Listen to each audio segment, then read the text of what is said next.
So here I am outside. There's a little bit of a breeze going, and I have a bare shotgun mic. It's a Sennheiser ME66 up there on the overhead boom mic.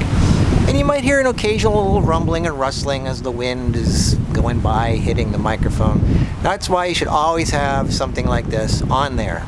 This is a basic one. I really like this one. This is a Rycote Softy, and it makes a difference between a bare microphone and knocking the wind down. So let's put this on there and see what it sounds like.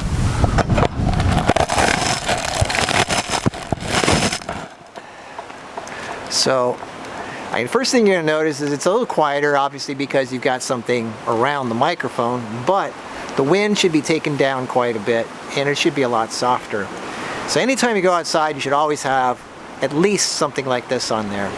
But if the wind picks up even more, you should always use the big fluffy, the big blimp. This is a Sennheiser ME66. I'll put the link down below for everything. So let's wait for the wind to pick up even more and use this thing. Okay, so now I got the big thing up here, and it's further back because it's bigger. The microphone's actually further away from me, but it should still sound a little bit better than this thing. This is good for everyday use, you know, just for mild breeze.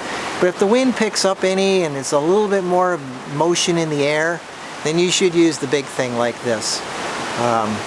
The wind's actually going to pick up even more as the day goes on, so I'm going to wait a little bit till it gets dark, and there should be a lot more breeze then using this thing. It's quite windy out, and that's an airplane up there. I don't know how they can fly in this wind. It's quite amazing.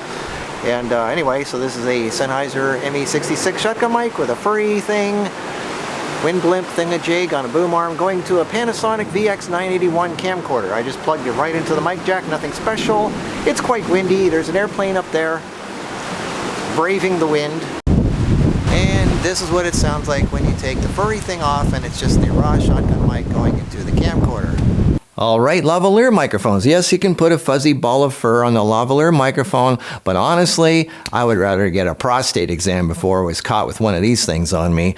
I mean, if you think wearing a baseball cap backwards and sunglasses makes you look so cool that people don't notice this, I think the baseball cap and the sunglasses makes it look like you're trying too hard, and it makes this even worse. Yeah, there might be some situations where you might have to do this, protect yourself from the wind, but you're basically telling the world that you don't care what you look like and you're okay with being single. There are so many ways to hide and protect a lavalier microphone. I made a whole video about it, but the best way is to simply put the lavalier microphone underneath your shirt. So here's the classic video clip where I show you how to do just that.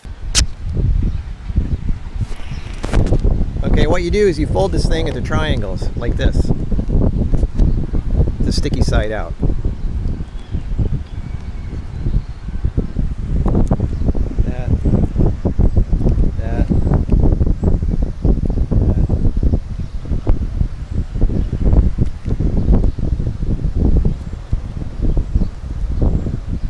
What you have is a sticky triangle that's kind of padded, so you need two of these.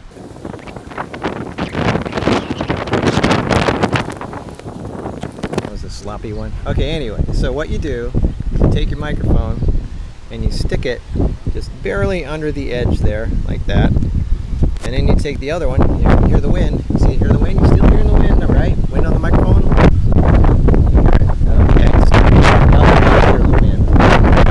This right here, and you stick the other one just like this. Come on, closer. Just like that. So it's just barely underneath the lip, but still pointing out, so it can still see you or hear you. And you stick this underneath your shirt like this, like right there. Stick it there, and that's it.